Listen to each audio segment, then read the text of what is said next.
There's something about building with your hands, and then at the end of the day, you get to look at it and see things that I created or I did.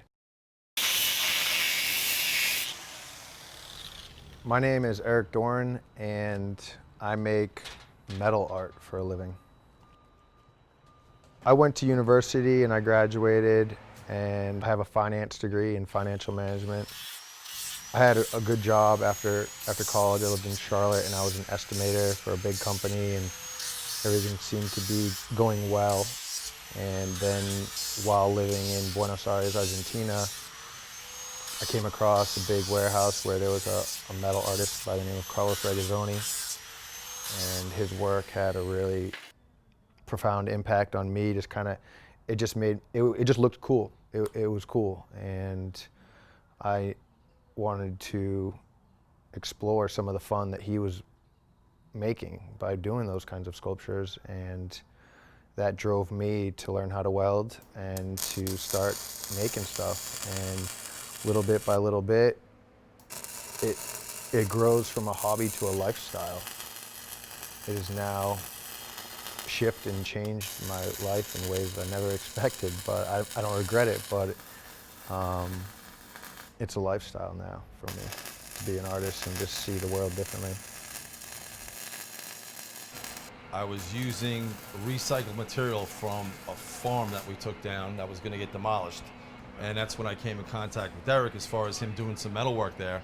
And we actually went to the scrap yard and got all the stuff that was getting ready to be melted back down. We purchased it and made a fountain that is now on the patio outside the new restaurant we built. So we're kind of on the same page about recycling stuff and putting it back into use, where anyone else would just throw it out and buy new from China. So now we've got a gate material that was left over from a couple different places, and we're making one really nice gate, which we're going to put on a piece of property where I'm getting ready to build a second house on.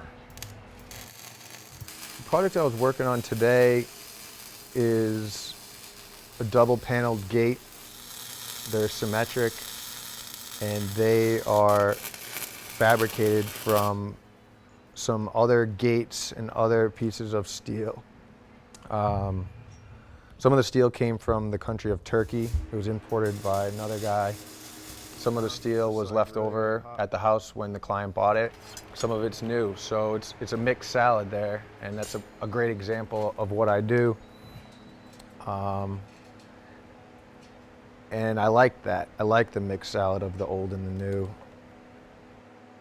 I focus on reclaimed and recycled materials, using old antique materials, using sustainable materials, and giving them new life and giving them new opportunities to shine, because we don't make things like we used to, and some of these things we're never going to make them again, but they still have nostalgia and history and class. Obviously, when I need to, I'll use new stuff, but I would prefer to use the older stuff because it has character, it has a story.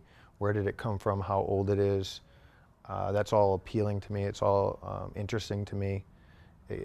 It's part of the art, in my opinion.